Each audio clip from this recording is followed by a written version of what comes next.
Sa nakaraang video ay natapos tayo kung saan ay galit na galit ang tumatayong Palace Master ng Northern Sea Ice Palace sa mga matatandang elder nito dahil sa nagiging maingay na ang mga ito, at ganito na sila mula pa noong nag-umpisa siyang makipagtagisan sa namatay nilang Palace Master para sa posisyon na ito.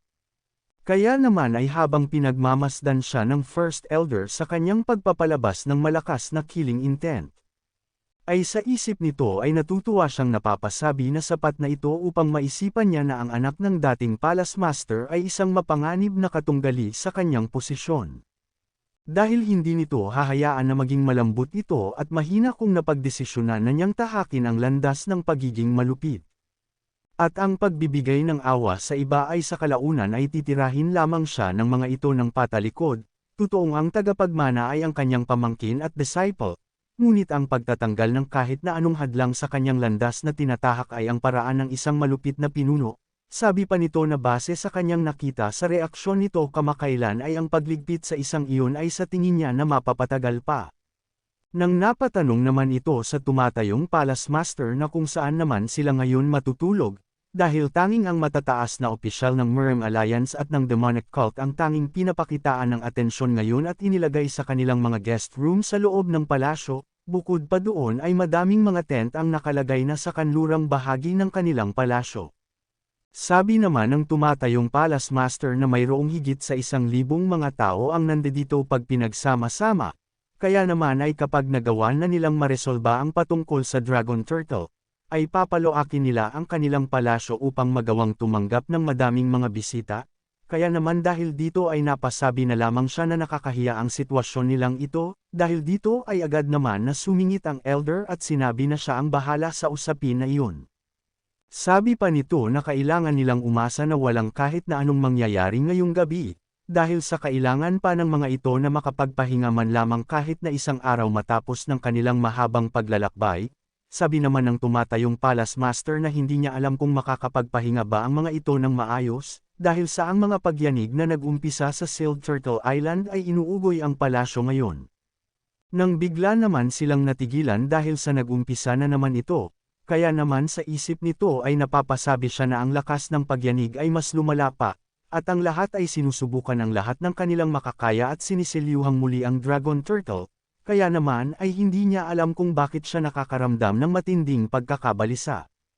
Sa kabilang banda naman ay nang matapos ng isang malakas na pagyanig ay agad naman na napayakap si Heobong sa isang pundasyon sa loob ng palasyo. Kaya naman dahil dito ay pinagtinginan siya ng kanyang mga kasamahan. Matapos ay masaya siyang sinabihan ni Wang Hul na ganun pa din ito sa dati. At sa kabila ng kanyang pag-improve sa martial arts ay hindi pa din ito nagbabago.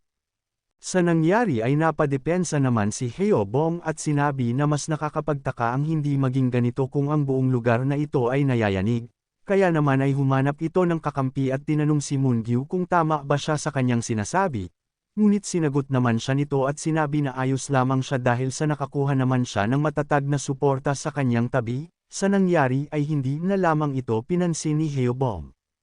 Sa nangyari ay masaya naman silang pinagmamasdan ng isang opisyal ng Northern Sea Ice Palace, ngunit sa isip naman ng ating bida na ang makasamang muli ng ganito ang kanyang Six Swords Troop ay nagpapaalala sa kanya noong mga panahong nasa Demonic Arts Academy pa sila, dahil sa madami nang nangyari mula ng araw na iyon, at para sa kanya ay ang mga araw na iyon ay isang alaala na masarap balik-balikan, at namimiss na niya ang mga araw na iyon.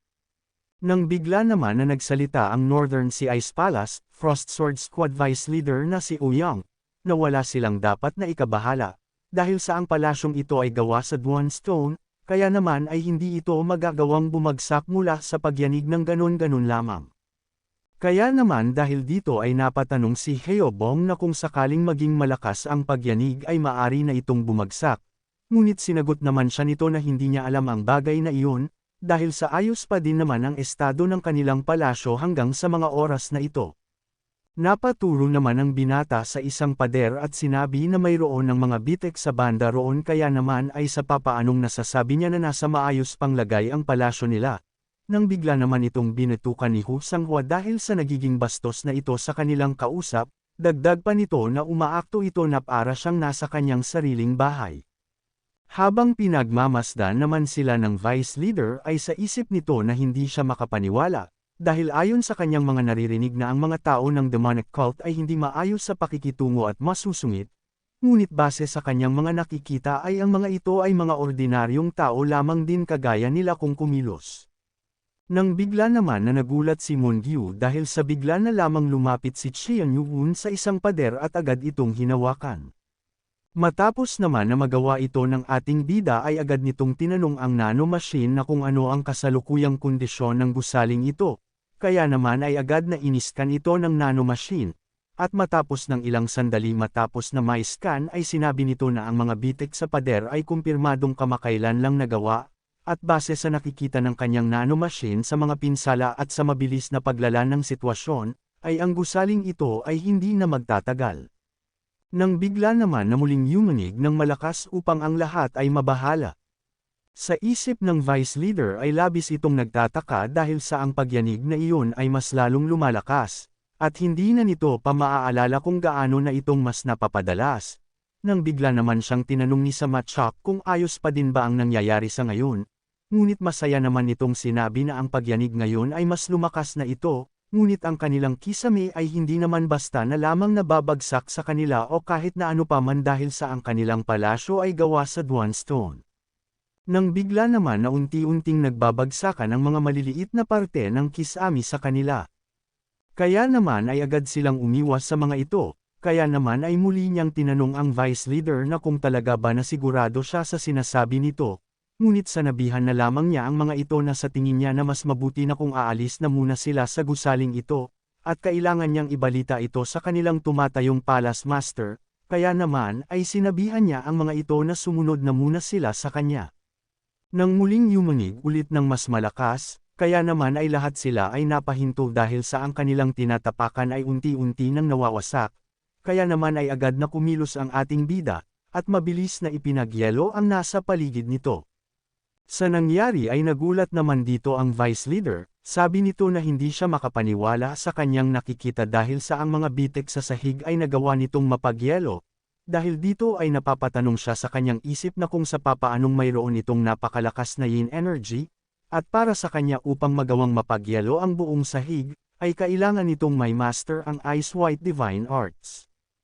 Kung umabot ka na sa parte ng video na ito ay maari lamang na i-click ang like at super thanks sa baba bilang pagsuporta. Maraming salamat.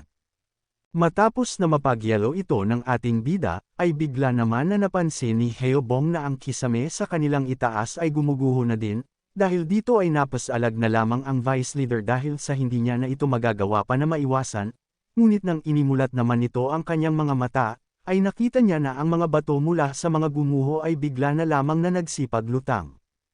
Kaya naman ay nagtataka itong napalingon sa buong paligid, at nakita niya ang mga miyembro ng demonic cult na nagsasagawa ng kani-kanilang mga void capture technique. Nang bigla naman na napasabi si Heobong na gaya nga ito ng kanyang inaakala, at ang kanyang pakiramdam ay hindi pa pumapalya. Sa isip naman ni Wang Hul ay naiinis ito dahil sa ang mga nahulog ay labis na matigas at mabigat upang magawang matagalan dahil sa ang mga ito ay gawa sa Duan Stone. Sabi pa nito na maari itong mahulog anumang oras kung hindi lamang sa tulong nila Elder Mung, Heobong at ng Grand Guardian gamit ang kanilang void capture ng sabay-sabay. Nang bigla naman na nagreklamo si Heobong at sinasabi na labis na silang nabibigatan dito kaya naman ay agad niyang sinabihan ang ating bida na mauna na silang umalis sa lugar, na sinang-ayunan naman ng Grand Guardian at sinabi na tama ang suhestyon ni Heobong. Sabi pa ni Wang Hul na sila ni Moon Gyu, Samachak, Chetekyum at ng ating bida na magmadali nang umalis sa lugar. Nang bigla naman na nagsalita si Xian Yuun na dahil sa ang gusali na ito ay masisira na din naman, ay tinanong niya ang vice leader ng Northern Sea Ice Palace kung wala bang magiging kaso kung sakaling mawasak niya ito sa kanyang gagawin, na labis naman nitong ipinagtaka. Matapos ay sinabi nito sa lahat na tagalan muna ang paghawak sa mga ito, na agad naman nilang sinang-ayunan. Kaya naman ay nagpalabas naman ito ng kanyang malakas na internal energy. Sa nakitang ito ng vice leader ay labis naman niya itong ikinagulat dahil sa labis na yin energy na tinataglay nito, at ang mga ito ay nagsama-sama sa hangin, kaya naman matapos ng ilan pang mga sandali ay agad itong nakabuo ng madaming bilang ng mga ice sword na nagawang pumulibot sa kanila. Matapos ay inutusan naman nito ang nanomachine na i-activate nito ang kanyang self-targeting system at wasakin ang lahat ng ito, na agad naman na sinunod ng nanomachine at nilock ang lahat ng mga target. At sa isang pagkumpas lamang ng kamay ng ating bida, ay agad naman na kumilos ang lahat ng ito at agad na inatake ang lahat ng mga bato na nakalutang.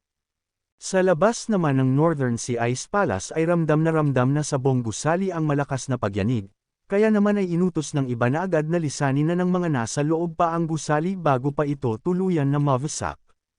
Maging ang Elder at ang tumatayong Palace Master ay mabilis din na umalis sa lugar dahil sa lumalalang pagkasira ng gusali. Nang makakuha ng ligtas na lugar ang mga ito, ay napapatanong ang Elder na kung sa papaanong nangyari ang ganito sa kanilang gusali at mabuti na lamang at nasa itaas silang bahagi ng kanilang palasyo, dahil kung sakaling nasa ibang lugar sila sa loob nito ay ang pagtakas ay magiging mahirap para sa kanilang dalawa.